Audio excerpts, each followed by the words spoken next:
So now we're getting into the setup that Satan has prepared for Peter. Do everybody understand that? You're about to see the setup. Peter is there.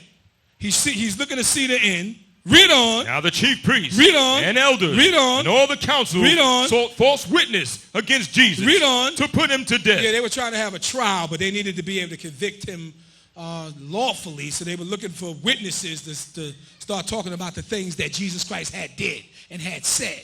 Read on. But found none. But they found none. Read on. Yea, though many false witnesses came. Read on. Yet found they none. There was a lot of people saying a lot of things, but none of those things could be verified, is what the scriptures are saying. Read on. At the last came 2 false witnesses. Okay, so now at the end of the trial, you got 2 more witnesses that's coming up. Read on. And said, read on. This fellow said, come on. I am able to destroy the temple of God. Read on. And to build it in 3 days. Okay, let's pick the story up from there let's go to the book of Mark chapter 14. 2 false witnesses came. And they were saying that this fellow said that I'm going to destroy the temple and build it back up in 3 days. Okay, let's pick it up in Mark 14, verse 56.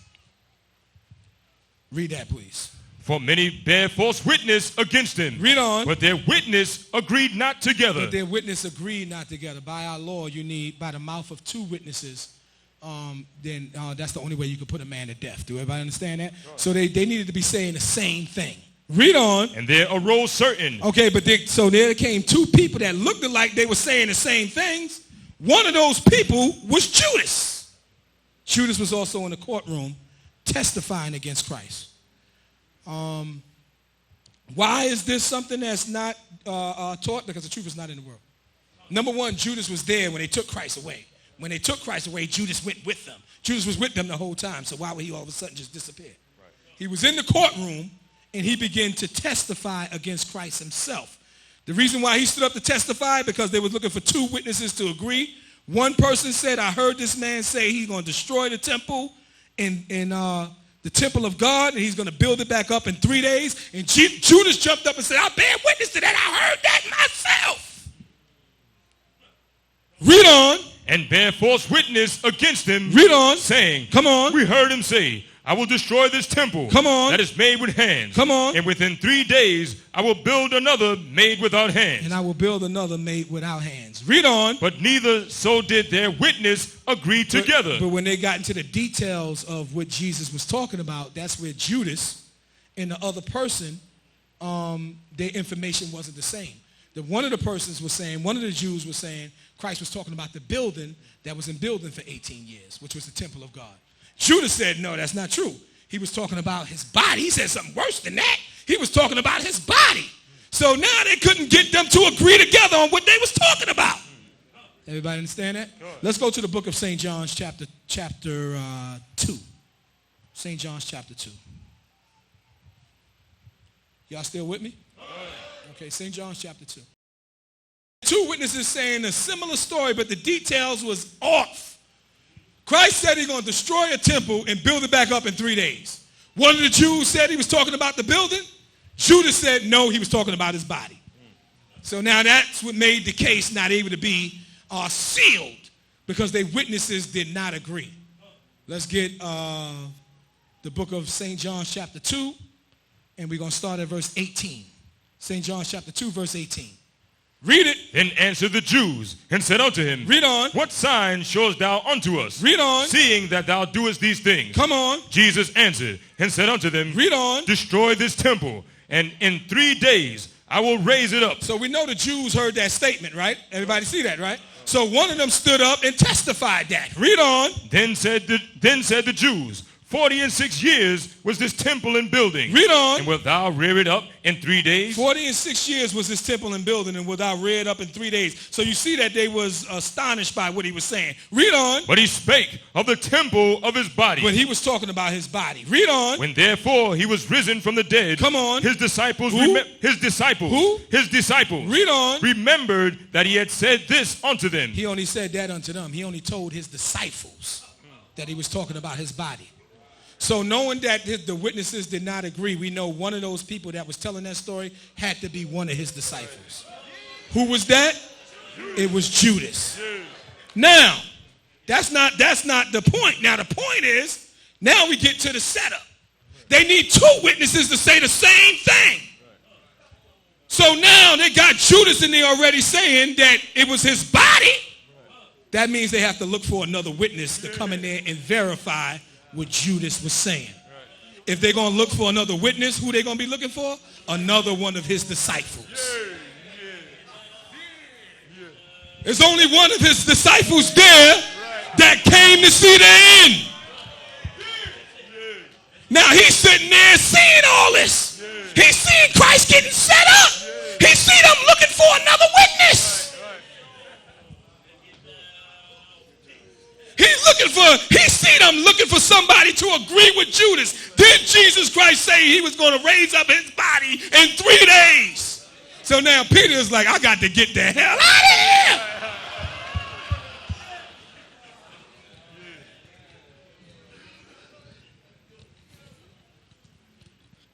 Because if he stays, he's going to be forced to testify. And if he testifies to the truth, he's going to have to admit that he heard Christ say that. Now they got two witnesses that agree against Christ to condemn him to death. So now that takes us to what? Matthew chapter 26. Matthew chapter 26. Peter made his way out of there, okay? But the word is already out. We need somebody to agree with Judas. Matthew 26, verse 69.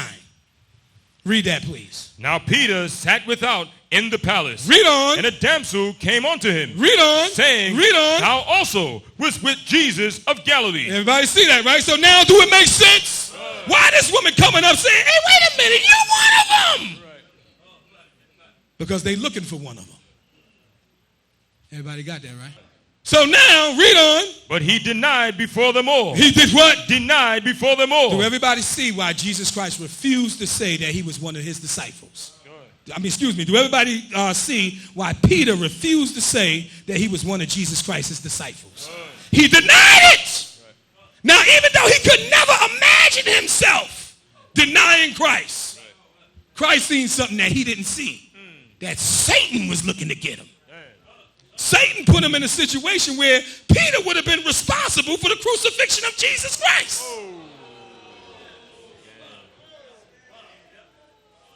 So Peter said, I don't know that man. Read on. Saying, I know not what thou sayest. I know not what thou sayest. Read on. And when he was gone out into the porch, another maid saw him. Read on. And said unto them, read on, that were there, read on, this fellow was also with Jesus of Nazareth. Why is everybody acting like that? Because they know that they're looking for one of his disciples. They just need another disciple. Judas put it out there. Just get one of them. They'll tell you he said it. What verse you in? Verse 72. Read on. And again, he denied with an oath, I do not know the man. He swore. He said, listen, I swear to you, I don't know that man. Read on. And after a while came unto him they that stood by, and said to Peter, read on. Surely thou also art one of them. You got to be one of them, okay? You've been sitting up here denying and lying. You one of them. Read on. For thy speech bewrayeth thee. Yeah, you got a certain dialect like them Hebrews, okay? I know you from Galilee. We know where you that's like trying to tell a Jamaican they ain't Jamaican. We know where you from. We know where you at. Read on. Then began he to curse. So Peter began to do what? To curse. Read on. And to swear. Read on. Saying, read on. I know not the man. I what? I know not the man. Read on. And immediately. Come on. The cock crowed. Immediately the cock crowed. That was the third time. Everybody understand that? So now the question is, why was he denying Christ? He was denying Christ because he was refusing to go in that courtroom and verify Judas' testimony against Christ to condemn Christ to hell. But now when that cock crowed 3 times, read on. And Peter remembered the word of Jesus. Read on. Which said unto him, read on. Before the cock crow, thou shalt deny me thrice. Read on. And he went out and wept bitterly. You see that? Everybody see that, right? So Satan was trying to get him, like Satan had a move, like he was just trying to get, if I can't get you this way, I'm going to get you this way. If you ain't going to go testify, then I'm going to get you because you're going to have to deny him. And I'm going to work on you.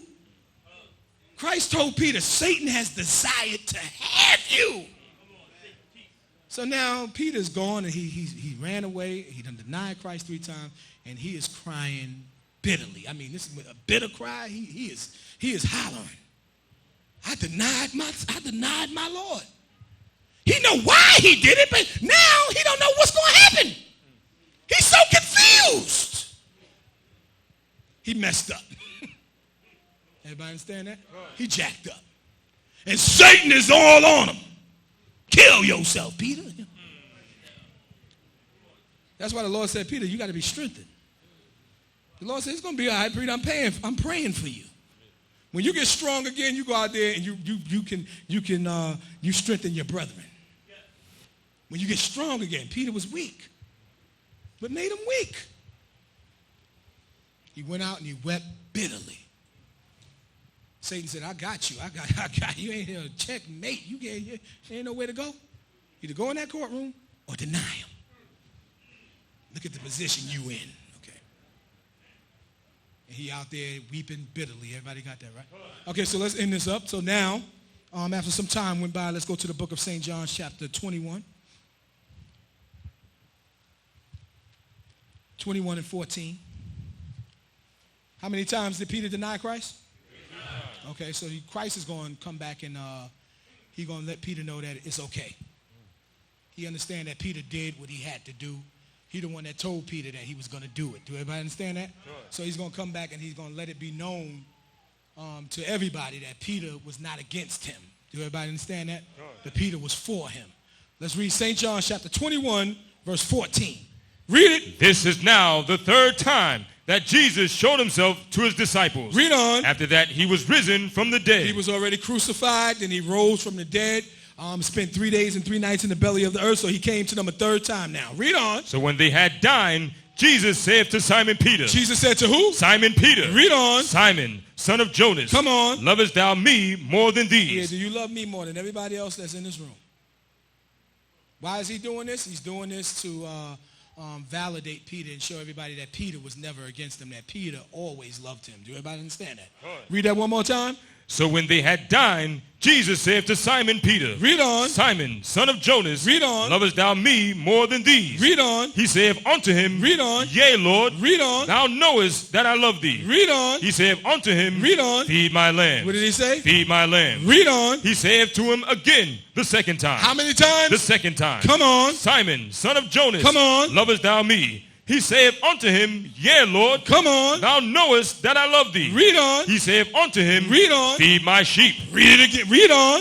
He saith unto him the 3rd time. How many times? The 3rd time. How many times did Peter deny Christ? 3 times. How many times? 3 times. Read it again. He saith unto him the 3rd time. So this is 3 times he's confessing how much he loves Christ. Everybody understand that? Erasing that denial, because again, Christ understood Peter did what he had to do because he wasn't going to go in that courtroom to condemn Christ. Read on. Simon, son of Jonas. Come on. Lovest thou me? Peter was grieved. Read on. Because he had said unto him the 3rd time. Read on. Lovest thou me? Read on. And he said unto him, Lord, thou knowest all things. Read on. Thou knowest that I love thee. Read on. Jesus said unto him. Jesus said what? Jesus said unto him. Read on. Feed my sheep. Jesus said unto him, feed my sheep. Do everybody see that, right? Everybody got that, right? So what Christ is going to begin to do now is he's going to let Peter know that he's going to have a long life in the truth, that he's going to get into a good old age, but that he's still going to be martyred, but he's going to be martyred in his old age. Do everybody understand that? So he's letting Peter know basically you destined to lead this thing, and you're going to become old in it, leading it, and you're going to be martyred at the end of your days, but you are destined to lead it. Let's keep reading. Read on. Verily, verily, I say unto thee, when thou wast young, come on, thou girdest thyself, and walkest whither thou wouldest. Come on. But when thou shalt be old. When thou shalt be old, still in the truth, still teaching the word of God. Read on. Thou shalt stretch forth thy hand. Read on. And another shall gird thee. Read on. And carry thee whither thou wouldest not. That means that they was going to capture him and they was going to end up crucifying him. Read on. This spake he, signifying but what death he should glorify God. Okay, so that was going to happen when he was much older. Do everybody understand that? Read on. And when he had spoken this, he said unto him, read on. Follow me. Okay, so now Peter was told to feed the sheep. Let's get Peter